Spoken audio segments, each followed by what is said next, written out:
I was so excited to talk. I forgot to unmute myself. Well, welcome everyone. I'm so excited to be here with you for the next 15 minutes. This is going to be an interactive, dynamic, open conversation about the core competencies. There's going to be a little bit of demo coaching, but before we go into that, I would love for us all to center in with a core centering practice. So that's also something that I'm certified in. If you've ever heard of somatic awareness, this is a quick exercise you can do anytime, whether you're traveling, whether you're about to start a session. But I love to just create that vessel, that open space, that container for us to absorb the information we need. Okay, so you can do this sitting down, you can do it standing. All you need is to tap. We're going to do 3 different sections, and you're going to start first with just slightly below your clavicle. You're welcome to do this, or you can just follow along and watch. And we're just going to lightly tap 15 to 30 times. And you might notice that your body just wants to sigh. Let your breath go where it wants to go. When you're ready to switch positions, we're going to go right into that sternum. You can close your eyes and just let it go, maybe focusing on a word of intention, something you want to attract in more of, how you want to show up today and in this session. And just let whatever happened before this call go with those exhales and inhale all those good intentions. And when you're ready to switch positions, we're going to go right to the base of your rib cage. You can do light little fists, or you can do that tapping sensation. So 15 to 30 times. Again, just allowing that breath to come and go.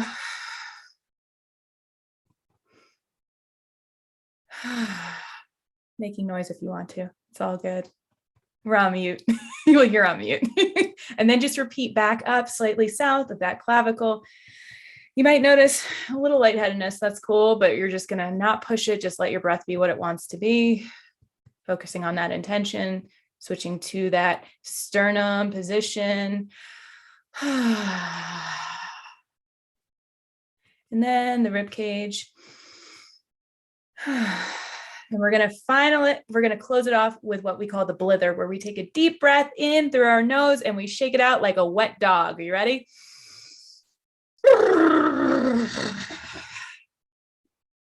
How are we feeling? You can share verbally, you can put it in the chat.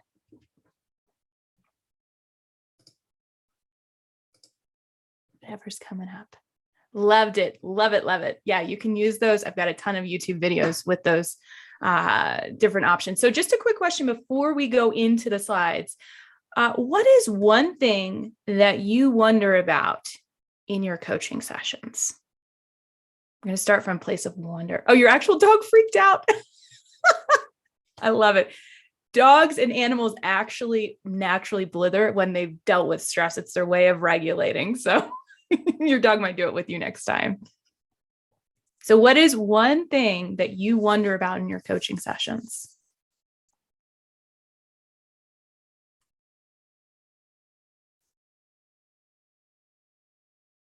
You can share it verbally.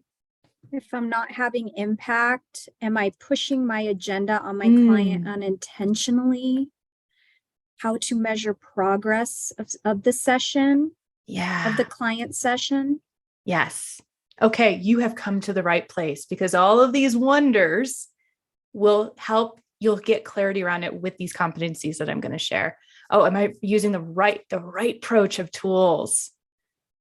They're creating space for themselves. Yeah, great. Hold on to this, because this is what's going to help us navigate through our time together.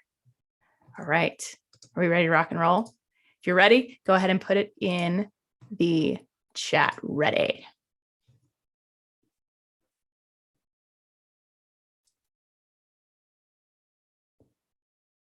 All right. So this is the magic of the core competencies. We're going to have a magical journey today. So there are so many shifts that can happen, but I wanted to start with 3.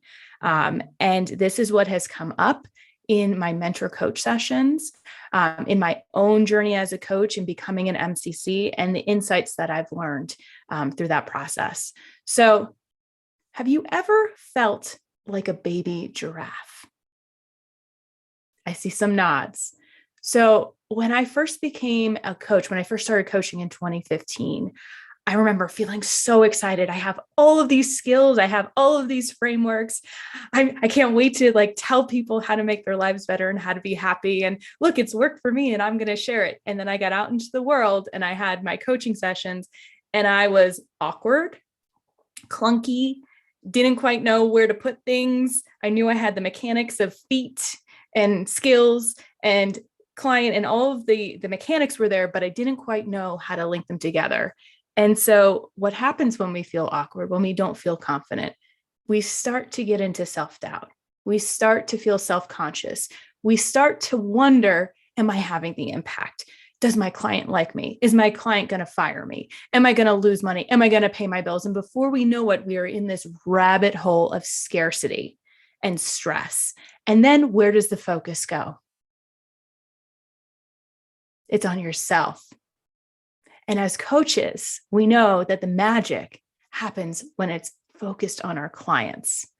And so we have to first acknowledge this, those places of wonderment. What are we curious about? Because if we don't put it out there, if we don't put it on paper, if we don't get it out into an objective space, we personalize it and it becomes our story and our experience versus it being a co-creation of these magical sessions. And so I spent a lot of time and energy in my first few years of coaching. Just for some background, I quit my job in 2016, right after I got certified, and I had no clients. And I'm like, I'm going to make this work. And I made a lot of really scary choices. I put my rent on my credit card. I took on clients that shouldn't have been taken on because really they were more suited for therapy, or they were looking for a consultant or a doer. But I was like, let me take on all of these clients because I don't know what to do. And it wasn't until I started deepening my own practice and stopped listening to advice that I started to listen to what is my sweet spot as a coach? What are those ways that I can show up for my clients that helps them create the impact? And it also reduces that responsibility on myself, because when we're in self-doubt, what do we tend to do? We can either like fight or flight it, but we have to show up for our coaching session. So those aren't really an option. And typically we go to a freeze where we can't think of the question, or we start to fawn, which means that we start to over deliver. We start to please, we start to people please. And so our clients will start to make demands of us. Sure, I'll make you a worksheet. Sure, I'll hold you accountable. Sure, I'll create all these resources and connect you with my network. And before we know it, we have exhausted ourselves energetically and emotionally in every exchange of our client sessions. And so before I knew it, I was coaching at my maximum 32 clients a month. That is way too freaking much, in case you're wondering. And it was not equaling the results in my bank account. So I was tired. I was taking naps in between my sessions because I was so exhausted from working too hard. And at some points I was losing my voice because I was talking too much. I was explaining things and rather than sitting in. So I'm going to share my own story and examples so that hopefully you can learn from it and avoid all of those painful lessons, and have more of the impact that you want to have. And it's really getting back to why you wanted to become a coach and where that value and impact is that you want to have. So let's embrace our inner giraffe. We're going to learn some core competencies maybe in a new way, because what I realized is when I went through coach training in 2015 and 2016, that it wasn't necessarily taught in a way that empowered the coach. It was more of, how do you set up a session and how do you end a session? But how do you set it up from the beginning with the structure of the core competencies to support you in creating those magical transformations? So this is what we're going to go over today. And I know that there is a lot to cover, but we're going to get it done and it's going to be amazing. Okay. So I want to first share with you the truth about coaching, because some people are like, what is the state of coaching right now? And the best way to do it is to describe it numerically. So this is the latest 2023 ICF Global Coaching Study. And I wanted to just use this as a reference point because pricing can be anywhere. And this is based in US dollars. I know we have some international amazing coaches joining us today, but this is just a point. So the average coach makes $52,800 US dollars. Now, in most places and cities in the US, this is not going to cut it for you to pay your bills to support a family. And so what ends up happening is we either have to supplement it with maybe another job, or we're freaking out and we might be making decisions where we're working well under what our billable rate should be. The better ups in the world are averaging $50 an hour, if that gives you any reference point. So imagine how many hours you would have to coach to make what you want.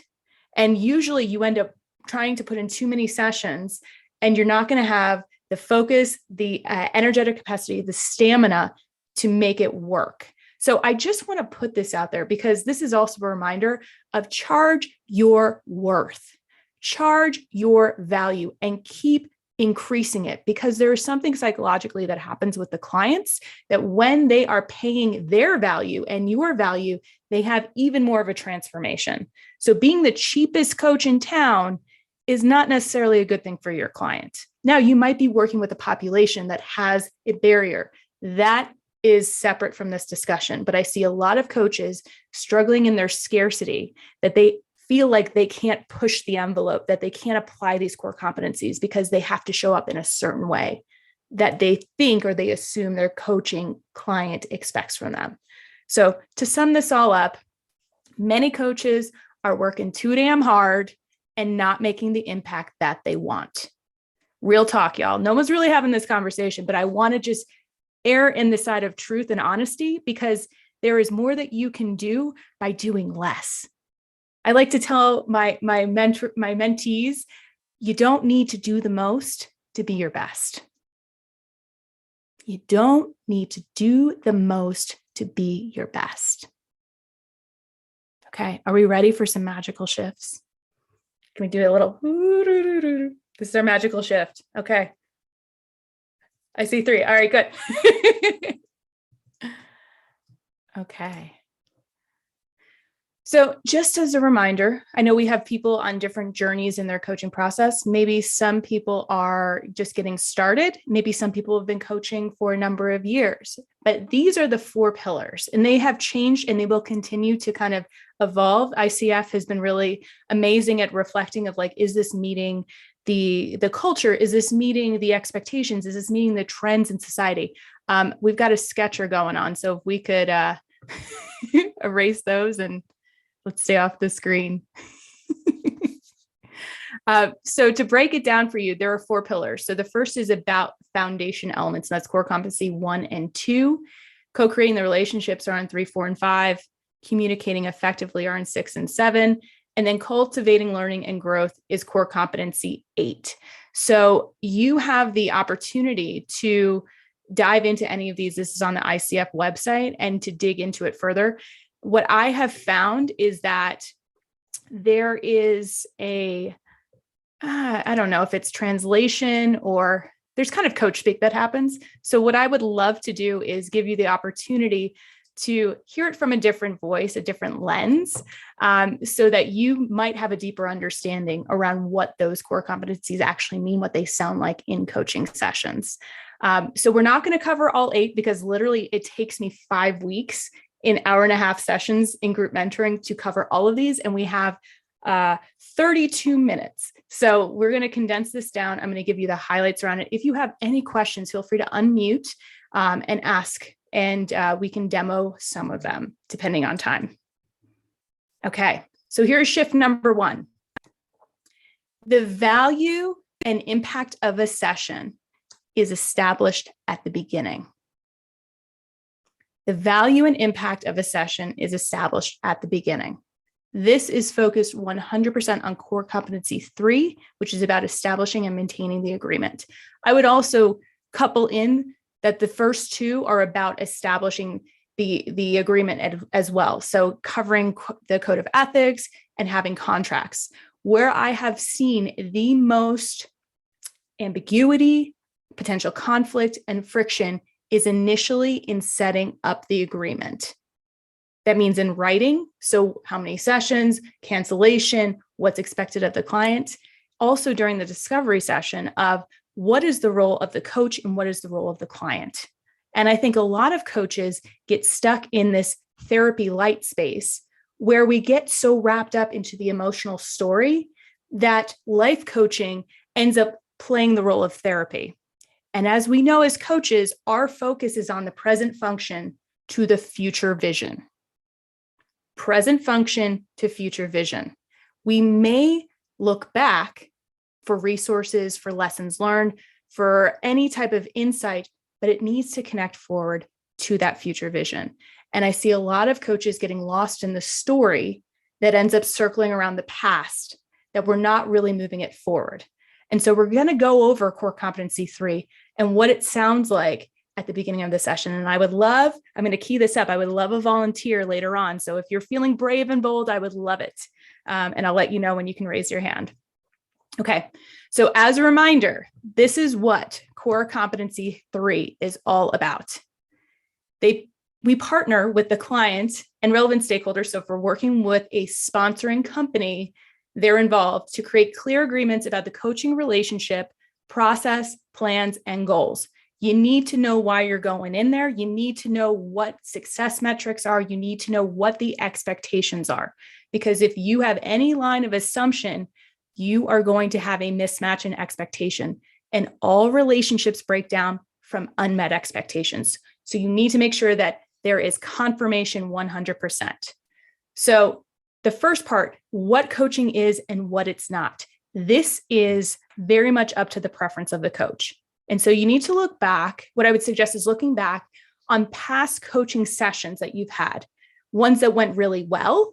So what are the things you focus on? What is the role that you play? And what are the ones that you kind of had that gut instinct of like, ooh, I'm not sure that went well, or did I have the impact that I wanted? Or, this coachee was really asking a lot of lift from me. They really expected me to teach them versus them coming up with the answer. So make a list of what it is for you and what it's not for you. And I would suggest putting this in a 1-pager. And the best way that we can create these shared agreements is by having it in writing and having conversations about it. And so this happens at the beginning. You also want to make sure that you have an understanding of what's appropriate and what's not appropriate. So you're probably not going to talk to the person you're coaching's boss about them. You're not going to become their sponsor or their ally in that way, because that would be an inappropriate dynamic in the relationship as the coach, because we have confidentiality. And we also want to make sure that we have clearly outlined the start and stop point of the session. When I was doing my mentor coaching, one of the participants said, yeah, when I was going through my coaching program, I ended up working with someone and they said, our coaching sessions can last anywhere from 15 minutes to 2.5 hours. And I was like, what? She's like, yeah, it's their gift back to us of their time. And I said, well, I see time as a gift and giving it back to people rather than taking it up. And if you are feeling like you can't get to the goal of a session, that says to me there's not enough structure to get it done within the original agreed upon time.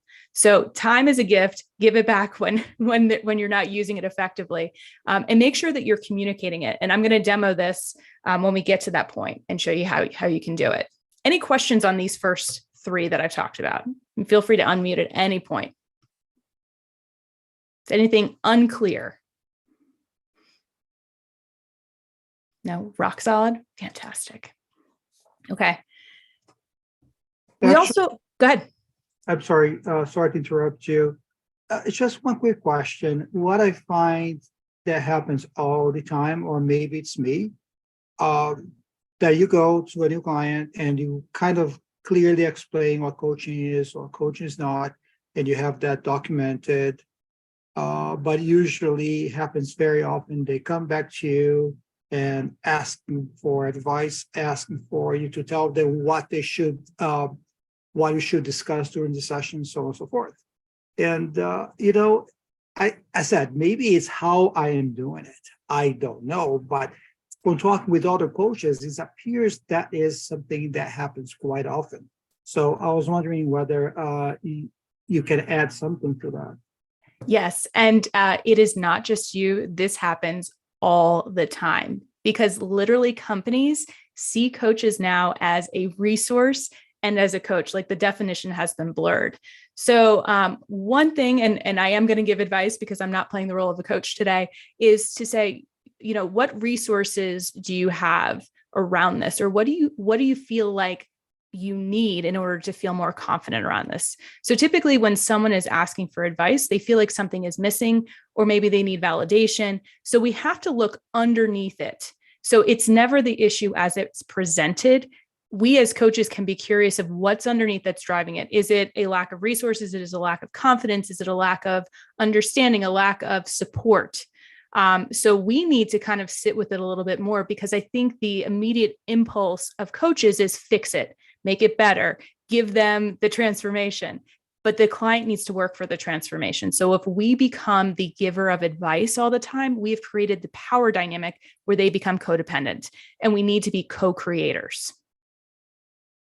Yeah, no, I appreciate that. I mean, usually I take that approach because I get curious. Now, Yes.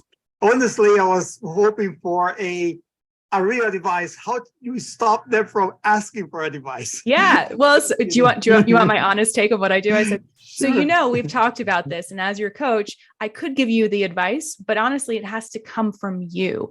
And this sounds like it's something for a mentor, and maybe that's something you want to seek out, that's in your industry that might have more insight. I'm here because I know that you have the answer for you. And honestly, what happens as coaches, we become the target if they use our advice and then it doesn't work out for them. Oh yeah, absolutely. Thanks. I appreciate that. You got it. All right. Okay. So we definitely want to create an overall coaching plan and goal. And we want to make sure we're compatible. So having those discovery sessions are amazing. Number 6, I so want to highlight this, like big time. We need to identify and reconfirm what they want to accomplish in the session. And what I've seen with coaches is we have this initial grand plan conversation, maybe in their intro session or during their discovery session, of what the client wants to accomplish. And then I hear these sessions start with, what do you want to focus on? That was literally our intro question when I first was trained as a coach. What do you want to focus on? Well, so what does that lack? What do you think it lacks when I ask that question? What do you want to focus on? In today's session. So there's no start and stop. And what does focus do?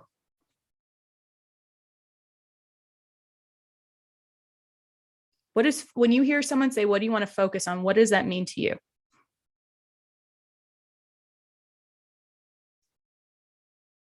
I see chatting. I see typing.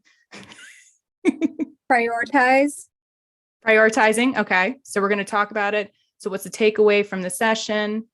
I better get right to the point. Yeah. Narrowing. So when I hear focusing on, it means we're going to talk about it, but there's nothing about accomplishment. It's nothing about success metrics that are specific in the session. So when I hear, what do you want to focus on? It's like, what do I want to talk about for 45 minutes? What do I want to vent about? So we're already gearing up the client to just do an emotional dump on us. Anybody ever had that happen? Yeah. It's exhausting. You're like, why do I keep getting these venting clients? And just like, because it feels really good for them. That's what a therapist does. That's not what a coach does. So we need to start changing our language to set us up for success at the beginning, which is, what do you want to accomplish in our time together or during this session? Very slight tweak, but what does that sound like?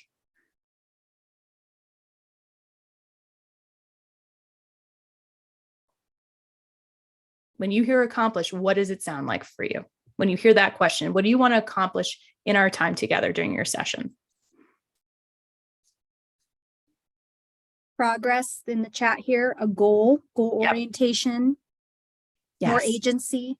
Yes. And that's all the amazing magic we want to see from our client, because it also shifts the ownership of the action plan, of identifying, of setting success metrics and goal metrics on the client.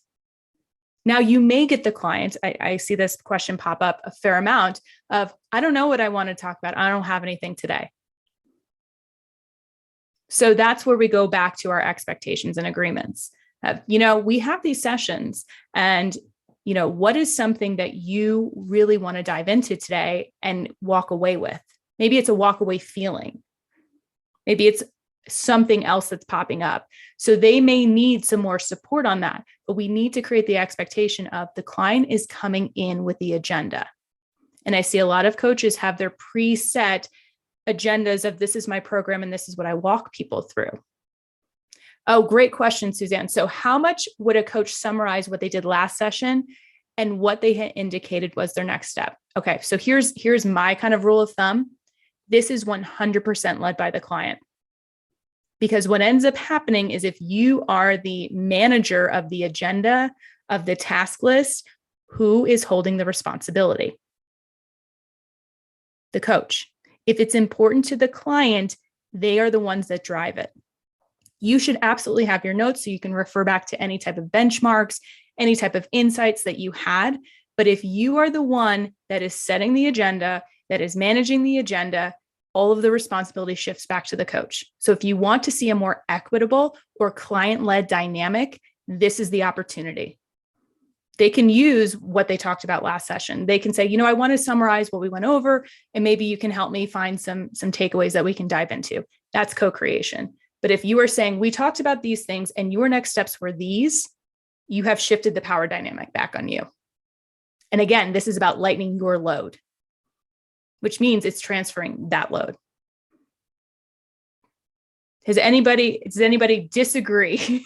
Or is anybody kind of like, what? You want me to throw it back to the client? Anybody? You're like, I'm doing this now. I can't wait. Awesome. Okay. So we've now changed the way we set up the session. We also need to then dig into the questions of what the client believes they need to address or resolve to achieve what they want to accomplish in the session. So you see how this is front loading. You may take 10 to 15 minutes on core competency 3 in your sessions, but what it does is it clearly outlines what you're going to focus on moving forward. So we're not in the middle of our session thinking about, are we on track? Are we giving them what they need? So the idea here is that we are asking the client questions of what they need related to their goal, related to what they want to accomplish. In between these is a lot of clarification and confirmation. So it's us repeating back what we're hearing them say. And if we need more context, we ask for more context. Now, context does not mean that we need the nitty-gritty detail of the story. It means we might need a little bit more of historical reference points of who's in what position or what has happened prior, but we need to be very cognizant of if there's an energetic or emotional charge around the retelling of the story, because then we're going into event session.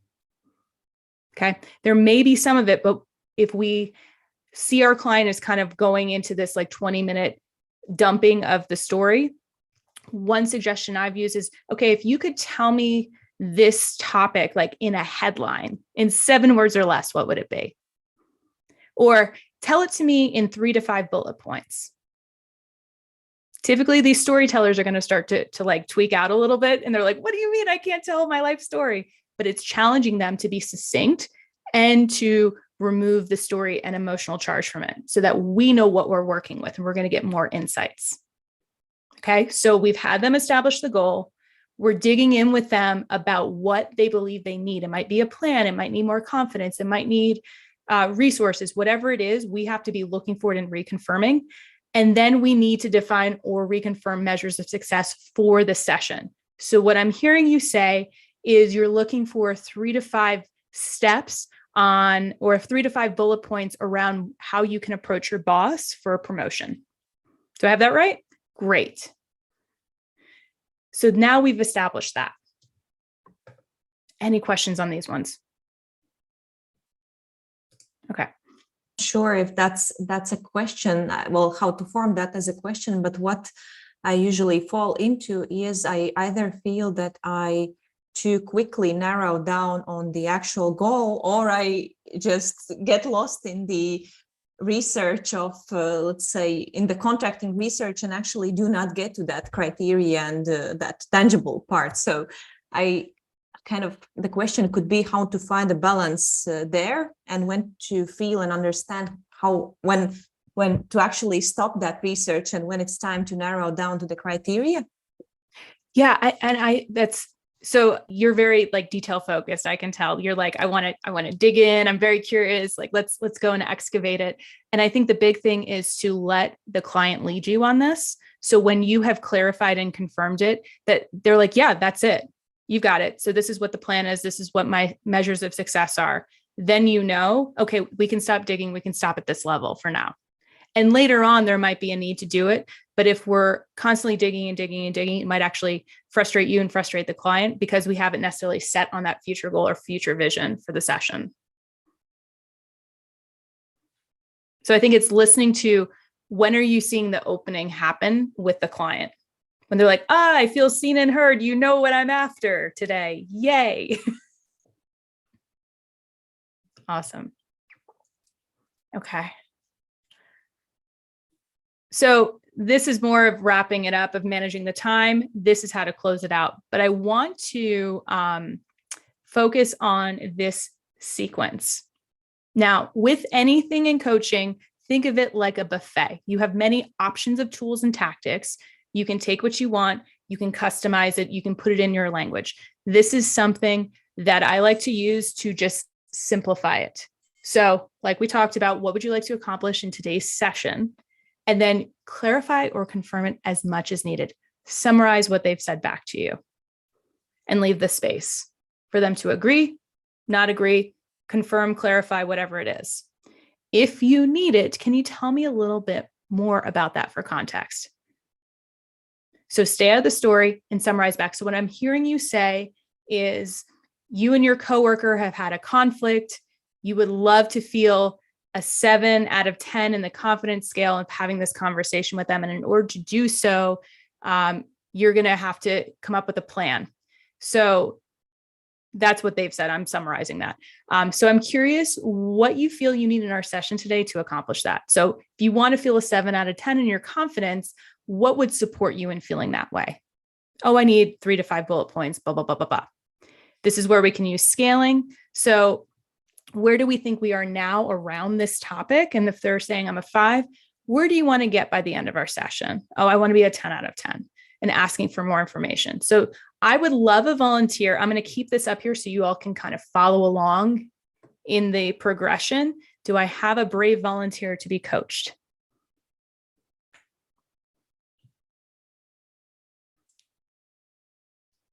Oh, I got a hand raised. Awesome. Feel free to unmute, Suzanne. Hi. Hello. Welcome to the coaching sequence. Okay. Are you ready? I'm ready. All right. So Suzanne, what would you like to accomplish in today's session? I'd like to plan for my father-in-law's upcoming visit so that I don't lose my mind. Okay.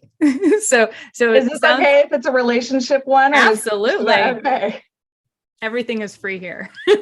So it sounds like This is confidential, right? Everybody's confidential. Yes, we're locked in confidential, even though it's recorded. No one send this to your father. So it sounds like you have an incoming guest, and maybe you've had some past experience of maybe this not going to plan, and you want to have a better experience. Do I have that right? Yeah. Fantastic. So I'm just curious, if you're not losing it, what do you want to feel at the end of this visit? What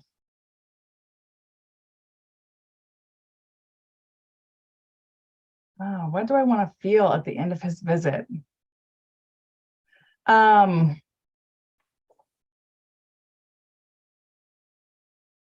an ideal world, I would love to feel like, wow, that went great. He can come back again. But I would be satisfied with, whew, okay, I made it through. And I'm ready to just go back to normal life. Okay. So I've heard you say that there's kind of this ideal, yay, can't wait to see you again. And kind of this more realistic of, I would just like a neutral non-impact. Yes. Neutral non-impact sounds good. Non-impact. Okay. So I'm curious what you need from our session today that will give you some support around that neutral feeling. Well, I think I'd like some go-to strategies to sort of keep myself and my emotions from being triggered. Okay. And to feel like I have space to breathe while he's here. Okay. So if you had to describe the breath that you want to have when your father is leaving, what would you describe it as? When he's leaving or throughout the time that he's here? When he's leaving. When he's leaving, I'd like it to be the blither. The blither, and then I can just return back to like normal breathing. Okay. And how about his arrival? I mean, his arrival, I think I just I just want to have a steady, calm breath. I mean, I'd really like to just have a steady, calm breath all the way through. Okay. Like I'd like for what you said earlier, neutral non-impact. I would like for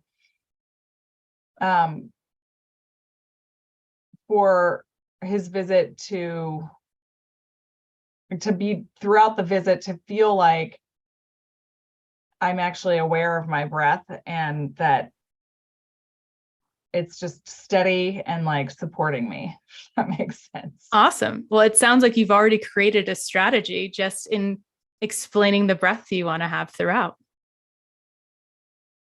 How would you so tell me though, how is that a strategy, Lauren? To breathe? Know what the breath, no, I know. Did you know your breath is a strategy? Yes, no, I do know that it's a strategy, but I mean to keep that going. Yeah. So so it sounds like throughout our session today, we're going to get some more strategies around being more conscious and aware of our breath and the power of it throughout this interaction.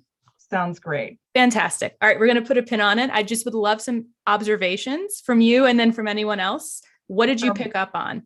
Well, I think I think I did, there were a couple of moments where I did kind of push you, I think, to like at the very end to give me more advice and you didn't. So I think I noticed that. And I noticed that your questions definitely made me think, and focus on the future. And you didn't ask all of the history of my father-in-law. Didn't need to know it. Yeah. Yeah. So what about anyone else who was listening in? What observations did you have?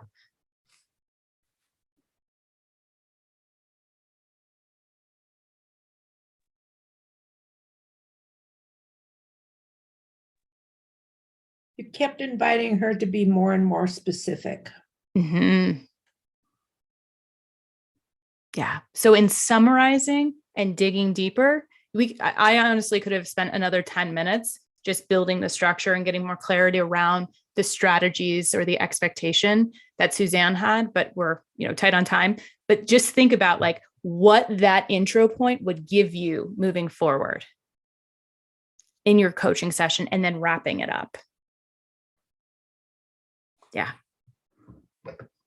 Okay. Thank you for volunteering. I appreciate it. Okay. So here's shift number 2. So as I was working with Suzanne, there were some ingredients that were popping up. So we want to evoke awareness and then hold the space for the magic to activate. So we started talking about breath and being in control of our breath. That's some of the ingredients I saw popping there. And you may have had some other ones. So this is all about insight and learning with powerful questioning, silence, metaphor, or analogy. So if you noticed, there was a pause where Suzanne had awareness of, I want to feel like I can't wait for this person to come back. I know realistically, I just want to feel unaffected. But there were moments where if I had stepped in and interrupted or asked a question, I would have lost that insight that Suzanne was naturally going to have. So I could have used a scaling question at the end of like, on a scale of 1 to 10, how open does your breath feel, or things like that. But I wanted to give Suzanne the visualization of what her breath could be throughout the process, because that starts to create a future imprint neurologically for her to aim towards. Does that make sense?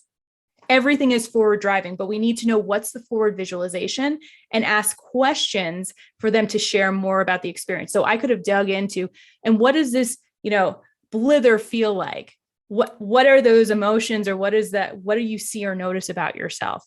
So these are questions that will start to open up the awareness that then starts to create these pathways of, here are the strategies, here's what I actually need. So you see, 3 connects with all of these subsequent ones by establishing that agreement, by getting clear on the metrics, by what's actually happening. We can then dig in and create more awareness. So by not giving advice, we now have more insight and openness. Okay. Just one more comment in the chat, Lauren, Yeah. was the fact that you didn't get into the details helped Suzanne realize to get clarity on what she needed. Absolutely. Yeah. I want us imagine that our hands are advice. Sit on your hands in your coaching sessions or hold something in your hands. If you ever feel that need to give advice, just like tap your fingers, because it's going to be a bad habit to break. It's going to be a hard habit to break. But once you do, you will lighten that load on yourself and allow the client to have even more impact, because they're now, oh, I solved my own problem on my coaching session. I can do that in the future. And that's what happens when you stay out of the details. Okay. So we want to help them generate ideas. We want to help them reframe, give any observations or insights. So I said, it sounds like you've already created a strategy. And Suzanne said, can you say more about that? Because I don't think I saw that. So that wasn't me giving advice. That was me just summarizing what I noticed as the coach. And that's very different than the advice. Because if I had said, Suzanne, you should really focus on your breathing during your visits. Very different than Suzanne bringing up, I want to breathe this way. I want to focus on these things. Any questions on core competency 7 on evoking awareness? We can come back if we need to. Okay. This is shift number 3. This is so hard for so many people and me. I'm going to own this. So this is about letting the client dictate the direction. This is all about how they're going to put the action plan, how they're going to be accountable, how they're going to move it forward. And I have seen a lot of coaches during the end of their session say, okay, and what are you going to do? How are you going to be accountable? We need to give the space to the client to determine their way forward, because it's still in a directive mode if we as the coaches are telling the client what to do. If we're telling them they have to be accountable, if we're telling them they have to do these steps, we want it to 100% come from them. So big piece of this is about integrating their awareness. So I know that we only did a micro part of a session, but we already had awareness that came from this micro session, which was about self-awareness, about controlling your breath, about being aware of the mind-body connection. And then asking Suzanne, so how do you want to integrate this? It sounds like we had a lot of awareness around our breath, how you want to feel at the beginning, the duration, and at the conclusion of this. So how do you want to move this forward? And then it's up to the client about the goals and the actions and their accountability and how they want to move this new learning forward. Because when the client has autonomy and agency, they are so much more empowered to not just do it in between sessions, but to integrate it into their new way of being from session to session. And they will be raving about you as a coach, like, oh my God, one session, so much happened. It was amazing.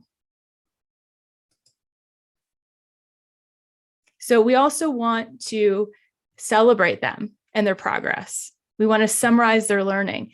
we don't want to summarize their learning. One thing you can do is say, so what are your key takeaways from today? What are these insights that you've picked up from our session and our time together? And then we can also ask them a scaling question here. So related to your goal and your action plan on a scale of 1 to 10, how confident do you feel in executing on this? And if it's anything, even if they say it's a 10 out of 10, well, what makes it a 10 out of 10? Or if it's a 7 out of 10, well, what would help us get 2 points higher? What else do you need? So we want to leave a little time at the end so that we can not just take their word for it, but dig in a little bit to see what else would make them feel like rock solid in executing. Okay. I think we finished right on time. I'm going to hang out if there's any questions. I know we kind of went through the last two pretty quickly, so I can spend a little time if there's any questions here or comments.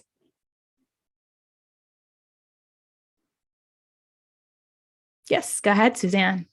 Kind of unrelated, but I am technically not a coach yet, or rather haven't declared myself and had a business and gone through the certification. And I guess I'm just curious what,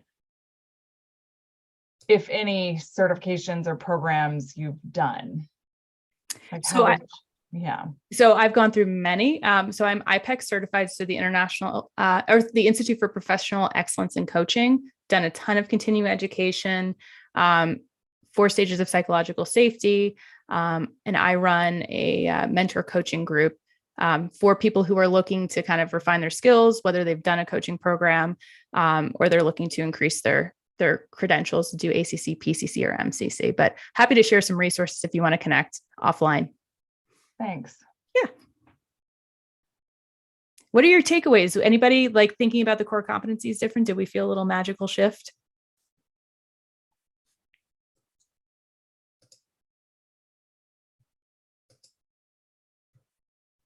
Lauren, I did in terms of just getting specific, because I get really, I can get those clients that really, get into the venting and stuff, and the energetic exchange is not the same. So this kind of helped me think about just getting more specific with my language in terms of the questions from the get-go. So thank you. Awesome. Yeah, getting out of the energy, and like if you can hold the line here and just summarize. So what I'm hearing you say is this, it helps people like, oh, you're not going to get into the drama stirring with me. I guess I gotta switch my way I'm showing up. So like that way you can be the wall. I say you're either the wall or the mirror for people. So you're either the hard line or you reflect back what you see. And sometimes you do both. Awesome. Terry said, I have a better idea about measuring success. What do you want to accomplish and what do you need to achieve or resolve to accomplish? Yeah.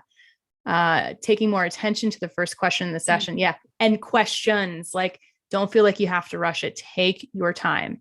Awesome. I'm glad you enjoyed it. So I think the big thing is like your clients, if you've worked with them and you switch out the mode, it's going to feel abrupt. So try to incorporate small pieces gradually, or if you have a new client coming on board, try some of these questions from the start and see how it changes the flow of the session.